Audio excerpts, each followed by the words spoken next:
अस्सलाम वालेकुम व्यूवर्स, मैं हूँ आपकी एस्ट्रोलॉजर नूर चौधरी और आप देख रहे हैं मेरा चैनल नूर एस्ट्रोलॉजर। अगर अब तक आपने मेरा चैनल सब्सक्राइब नहीं किया तो जल्दी से मेरा चैनल सब्सक्राइब करके बेल आइकन पे क्लिक कर दें ताकि आपको मेरी आने वाली तमाम वीडियोस मिल सकें। आज की इस वीडियो में मैं आपको इंतहाई मालूमाती और एस्ट्रोनॉमी के अहम तरीन मौजू यानी कायनात का एक बहुत बड़ा मुहिम्मा ब्लैक होल्स के बारे में मुकम्मल और मुफस्सल मालूमात फ्राहम करूंगी, तो वीडियो को आखिर तक मुकम्मल ज़रूर देखिएगा। ब्लैक होल खला में मौजूद हैरत और ताज्जुब में डालने वाले इस्साम हैं और इनके बारे में जानना हमारे लिए बहुत दिलचस्पी का हामिल है। आसान अल्फाज में हम ये कह सकते हैं कि ब्लैक होल्स किसी कम जगह पर बहुत ज़्यादा मादे का इकट्ठा हो जाना है, जिसकी वजह से इसकी ग्रेविटी इतनी बढ़ जाती है कि अगर कोई मादा हत्ता कि रोशनी भी इसके अंदर से गुजर जाए तो वो कभी वापस नहीं आ सकती। आज से 13 अरब साल पहले ये सारी दुनिया एक ही ज़र्रे में मौजूद थी। वो ज़र्रा इतना भारी था जितनी भारी इस वक्त हमारी ये कायनात है। इस ज़र्रे की कसाफत इतनी ज़्यादा थी जितनी कि सारी दुनिया को इकट्ठा करके कसाफत बना ली जाए। क्या पूरी ज़मीन के समंदरों को 1 फुट के डब्बे में बंद किया जा सकता है या नहीं? तो साइंस का जवाब होगा कि हाँ, बिल्कुल ऐसा करना मुमकिन है। लेकिन पूरी रुए ज़मीन के पानी को 1 फुट लंबे चौड़े डब्बे में बंद करने के लिए आपको एक ताकत चाहिए जिसे इंतहा की ग्रेविटी कहा जाता है, और वो ताकत इतनी शिद्दत रखती हो कि पानी के मॉलिक्यूल्स को आपस में जोड़कर एक इंतहाई ज़्यादा कसाफत रखने वाला मादा बना दे। जब आप अपने इस माहौल से बाहर देखेंगे तो आपको इल्म होगा कि एक और भी माहौल मौजूद है जिसे हवा की फ़िज़ा कहते हैं, और इसके मॉलिक्यूल एक बैक्टीरिया की हैसियत से एक दूसरे से इतने ज़्यादा दूर हैं जितने इंसानों के लिए अतारत, मुश्तरी या मरीख वगैरह हैं। बिग बैंग का सारा मादा एक ठोस मगर गाढ़ी शक्ल यानी बर्फ़ की शक्ल में मौजूद था। फिर इसे गर्म होने की वजह से एनर्जी मिली और ये माया बन गया, और आहिस्ता आहिस्ता मज़ीद एनर्जी की वजह से इसे मज़ीद फैलना बढ़ा। साइंस के मुताबिक जब बिग बैंग का धमाका हुआ तो इस वक्त हमारी सारी कायनात एक इंतहाई कसीफ ज़र्रा थी। फिर इस ज़र्रे की अंदरूनी एनर्जी बढ़ गई और धमाका हो गया। ये कुदरत का कानून है कि जिस भी मास की कसाफत ज़्यादा होगी उसकी ग्रेविटी भी इतनी ही ज़्यादा होगी। जिस तरह शहद की कसाफत पानी से ज़्यादा है, अगर हम एक कतरा शहद लें और एक ही कतरा पानी, तो शहद के एक कतरे में पानी के एक कतरे से ज़्यादा मॉलिक्यूल्स पाए जाते हैं, जिसकी बिना पर पानी की कसाफत कम और शहद की कसाफत ज़्यादा होती है। अब ब्लैक होल्स का क्या काम है? एक तरफ जहां दिन ब दिन नए सितारे और सियारे बन रहे हैं, ख़ां वो हमारी गैलेक्सी में हो या हमारी इस लामहदूद कायनात के किसी भी कोने में हो, तो दूसरी तरफ ब्लैक होल्स मादा को दोबारा सुकेड़ कर एक नुक्ते में बंद करने की कोशिश करते हैं। एक तहकीक के मुताबिक ब्लैक होल्स की बेइंतहा ग्रेविटी मादा को दोबारा इसी शक्ल में वापस लेकर जा रही है जिस शक्ल में वो बिग बैंग से पहले था। ब्लैक होल्स हमारी कायनात में सफाई का काम करते हैं। ऐसा मालूम होता है कि जैसे नेचर ने इन ब्लैक होल्स को कायनात का निज़ाम मुतदल रखने के लिए बनाया है। खला में मौजूद बेकार मादे को दोबारा ऐसी हालत में लाना जिस हालत में वो पहले था, एक ब्लैक होल का ही काम होता है। साइंस के नज़रिए से देखें तो ऐसा लगता है कि ये बिग बैंग से कायनात बनने और दोबारा ऐसी हालत में वापस जाने और फिर से बिग बैंग होने का निज़ाम खरबों सालों से चला आ रहा है। ये भी मुमकिन है कि पहले भी कई बार ये कायनात बन चुकी हो और फिर से बिग बैंग हुआ हो। ये भी मुमकिन है कि अगले 1000 खरबों सालों में हमारे सुपर क्लस्टर से बाहर कोई ऐसे ब्लैक होल्स बनने जा रहे हों जो सितारों को नहीं बल्कि पूरी की पूरी गैलेक्सीज को निगलने की सलाहियत रखते हों। ये भी मुमकिन है कि ब्लैक होल्स दोबारा इस कायनात को उसी मुकाम पर ले जाएं, यानी इतना कसीफ और छोटा कर दें कि दोबारा बिग बैंग मुमकिन हो। और ये भी हो सकता है कि हमारी कायनात से पहली कायनात, जो कि शायद खरबों साल पहले मौजूद थी, इसके जानदार भी इसी कोशिश में थे कि हम कायनात के राजों को समझ जाएं।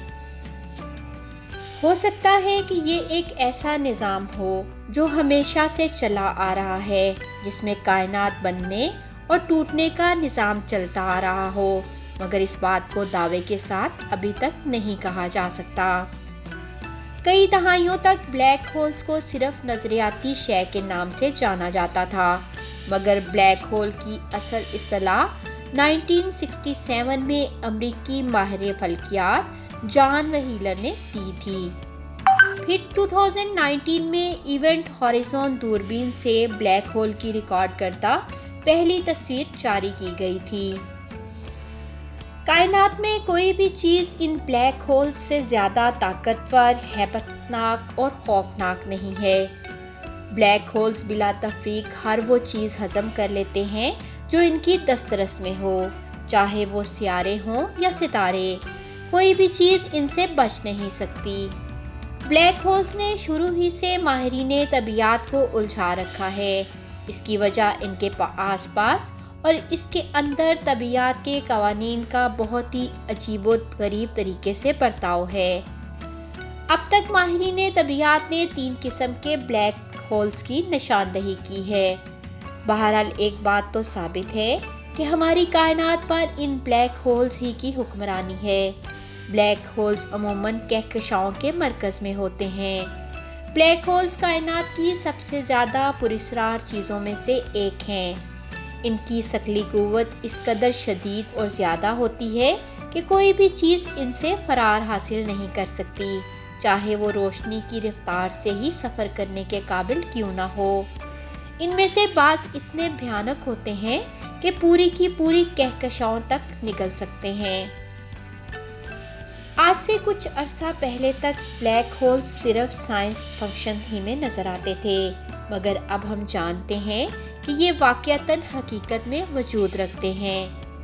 ये कुछ ज़्यादा पहले की बात नहीं है जब लोग ब्लैक होल्स के तस्वुर का मजाक उड़ाया करते थे और इन्हें साइंसी खराफात से ज़्यादा कुछ नहीं समझते थे, मगर अब लोग इन्हें संजीदगी से लेते हैं। अगरचे अभी तक ये तो मुमकिन नहीं हो सका कि हम खला में कई नूरी साल का सफ़र करके किसी एक ब्लैक होल तक जा पहुँचें, और ना ही हम इनका बराह रास्त मुशाहिदा कर सकते हैं, मगर फिर भी हमारे पास इनकी मौजूदगी के वाज़े सबूत मौजूद हैं। इनमें गिरने वाली किसी भी चीज़ का वक्त इसके ख़ात्मे का वक्त होता है। इसमें गिरने वाली चीज़ के लिए, चाहे वो सितारा हो, मामूली सा मादा हो, तवानाई हो या फिर कुछ और, उसका अंजाम सिर्फ और सिर्फ मौत है। अगरचे ब्लैक होल्स कायनात की सबसे तबाहकुन ताकतों में से एक हैं, लेकिन फिर भी ये कहकशाओं के इर्तिका में, इनकी तामीर में बहुत ही अहम किरदार अदा करते हैं। कुछ माहिरीने फल्कियात के नज़दीक ब्लैक होल्स किसी दूसरी कायनात का दरवाज़ा हैं। हम ब्लैक होल्स की तबीयत पर होने वाली तहकीक के सुनहरे दौर में दाखिल हो चुके हैं। हो सकता है कि ये तहकीक कायनात के आगाज़, इर्तिका और अंजाम के बारे में अहम मालूमात फराहम कर सके, जो इससे पहले हमारे इल्म में नहीं थी। ब्लैक होल्स ने कहकशाओं के इर्तिका से मुतल्लिक हमारे ख्यालात बदल कर रख दिए हैं कि ये कायनात की शीशागरी किस तरह काम करती है। ब्लैक होल्स को ये सलाहियत एक बुनियादी कायनाती कुव्वत की वजह से हासिल हुई है, और वो कुव्वते सकल है। कुव्वते सकल हमारे कदमों को ज़मीन पर जमाए रखती है। इसी की बदौलत ज़मीन सूरज के गिर्द चक्कर लगाती है, मगर यही कुव्वते सकल जब ब्लैक होल्स में दाखिल होती है तो इस वक्त शदीद होती है कि हर चीज़ को अपने शिकंजे में इस मजबूती से जकड़ लेती है कि वो चीज़ इसकी गिरफ्त से फरार नहीं हो सकती, यहाँ तक कि ये दूर सितारों से आने वाली रोशनी को भी ख़त्म कर देती है। ब्लैक होल्स किस तरह हर चीज़ को हज़म कर लेते हैं, उनकी ये खासियत समझने के लिए मैं आपको एक एग्जाम्पल देती हूँ। फ़र्ज़ कीजिए कि एक दरिया बहता आ रहा है जो आगे जाकर एक आबशार की सूरत में गिर रहा है।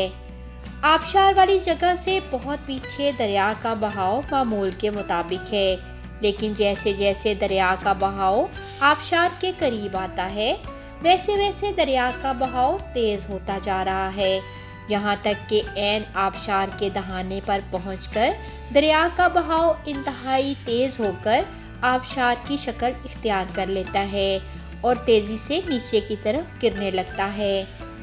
इस दरिया में एक छोटी कश्ती भी तैर रही होगी।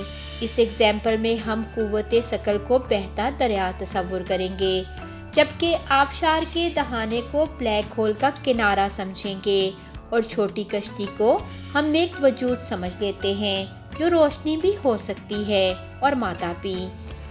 आबशार से बहुत पीछे खासी दूरी पर दरिया का बहाव मामूल के मुताबिक होगा, यानी कुव्वते सकल भी मामूल पर होगी। छोटी कश्ती इस बहाव में आराम से आबशार की सिमत बहती जा रही होगी। इस वक्त कश्ती पर सवार फर्द के लिए ये मुमकिन है कि वो कश्ती का रुख मोड़ सके और चप्पुओं की मदद से बहाव के मुखालिफ भी कश्ती को हरकत दे सके। लेकिन जैसे जैसे आबशार करीब आता है वैसे वैसे दरिया के बहाव की शिद्दत में भी इजाफा होता है। कश्ती में बैठे शख्स के लिए बहाव के खिलाफ जाना मुश्किल से मुश्किल तर हो जाता है। ये कश्ती आगे बढ़ते बढ़ते आबशार के दहाने के बिल्कुल करीब पहुंच जाती है। दरिया का बहाव और भी तेज हो जाता है, यानी कुव्वते सकल की शिद्दत में और ज़्यादा इजाफा हो जाता है। अब ये कश्ती बिल्कुल आबशार के दहाने पर जा पहुंचती है। अगले ही लम्हे दरिया का तेज बहाव इसे आबशार में गिरा देता है। बिल्कुल इसी तरह जो चीज़ भी ब्लैक होल के किनारे पर आती है, ब्लैक होल अपनी इंतहाई शदीद कुव्वते सकल इस्तेमाल करते हुए इसे अपने अंदर खींच लेता है और उसे फरार होने का कोई मौका नहीं देता। खला में भी यही असूल कार फरमा है कि जैसे जैसे आप ब्लैक होल के किनारे के करीब होते जाएंगे वैसे वैसे सकली ताकत में इजाफा होता जाएगा और वो इस कदर ताकतवर हो जाएगी कि रोशनी की किरण भी इससे फरार हासिल नहीं कर सकती। रोशनी हजम करने की इसी खासियत की बदौलत इन्हें ब्लैक होल का नाम दिया गया है। ये बिल्कुल यकतरफा टिकट की तरह है, जहां आप अंदर तो दाखिल हो सकते हैं मगर बाहर नहीं निकल सकते। सितारे, सियारे, निज़ाम शमसी, जो चीज़ भी इनके करीब जाएगी इसका खात्मा हो जाएगा। आप ये ना समझिएगा कि ये ब्लैक होल्स हमसे या हमारी कहकशां से कहीं बहुत दूर वाक़या हैं, बल्कि ये ब्लैक होल्स बिल्कुल हमारे पड़ोस में भी मौजूद हैं। अगर कभी कोई भटकता हुआ ब्लैक होल हमारे निज़ाम शमसी के करीब निकल आया तो वो हमारे टुकड़े टुकड़े कर सकता है। ब्लैक होल सारे सियासतों को उनके मैदारों से खींचकर एक दूसरे से टकराकर रेजा रेजा कर सकता है। एक मुकम्मल निज़ाम शमसी को तबाह करना किसी ब्लैक होल के लिए कोई बड़ी बात नहीं है। ब्लैक होल्स की कसाफत नाकाबिले यकीन हद तक ज़्यादा होती है। जब कोई सितारा अपनी ज़िंदगी पूरी करता है तो वो बड़े धमाके के साथ फट जाता है और उसी के साथ एक ब्लैक होल जन्म लेता है। हमारी पूरी कायनात सितारों से अटी पड़ी है। कुछ सितारे अपनी ज़िंदगी पूरी करके खामोशी से मर जाते हैं और कुछ इंतहाई शदीद धमाके से फट पड़ते हैं और इन्हीं में से कुछ ब्लैक होल्स को जन्म देते हैं। और जब ऐसा होता है तो सितारे के मरकज से पैदा होने वाली ज़बरदस्त शकली कुव्वत बेकाबू हो जाती है। साइंसदानों ने एक ऐसा ही मरता हुआ सितारा देखा था जिसे उन्होंने वी.वाई. कैनस मेजोरस का नाम दिया था। कायनात में अरब ब्लैक होल्स मौजूद हैं, मगर फिलहाल हम इनकी खोज दूरबीनों और मसनूई सियारों के ज़रिए ही लगा सकते हैं। हम इन्हें करीब से नहीं देख सकते कि असल में वो कैसे नज़र आते हैं। इसके लिए हमें अभी बहुत इंतज़ार करना होगा। बहरहाल ये बात तो साफ जाहिर है कि इंसान ब्लैक होल्स के करीब बिल्कुल नहीं जा सकते, मगर शायद इंसान मुस्तकबिल में वहां रिपोर्ट ज़रूर भेज सकेंगे। ब्लैक होल्स के बारे में कुरान ने हमें 1400 साल पहले बता दिया था। सूरत तारिक और सूरत वाक़िया में ब्लैक होल्स के बारे में निशानदही की गई है और लफ्ज़ तारिक को आज की साइंसी ज़ुबान में ब्लैक होल्स कहा जाता है। कुरान ने ब्लैक होल्स को सितारों की डूबने की जगह भी करार दिया है, जिसकी तहकीक तक अभी साइंस नहीं पहुंच पाई। कुरान ये भी बता चुका है कि इस कायनात जैसी मज़ीद कायनात भी मौजूद हैं, जिन्हें सूरत नूह में 7 मुतवाज़न आसमानों का नाम दिया गया है, और आज साइंस ने इसे माना है कि इस जैसी और बहुत सी कायनात मौजूद हैं जिस कायनात के बिल्कुल मुतवाज़न हैं। और कुरान से ही हमें मालूम होता है कि ये ब्लैक होल्स एक दुनिया से दूसरी दुनिया तक जाने का रास्ता भी हो सकते हैं, मगर इसे तेज़ तरीन बिजली की स्पीड के बगैर क्रॉस नहीं किया जा सकता, और बिजली की स्पीड से कोई सवारी बनाना अभी तक इंसान के लिए मुमकिन नहीं हुआ। ब्लैक होल्स को सिर्फ एक सवारी नहीं क्रॉस किया हुआ है, और वो है बुराक, जिसका मतलब साइंसी एतबार से बिजली की रफ्तार से चलने वाली सवारी है, और जिसे हम शबे मेराज के नाम से भी जानते हैं। जी व्यूवर्स, उम्मीद करती हूँ कि आपको मेरी ये वीडियो पसंद आई होगी।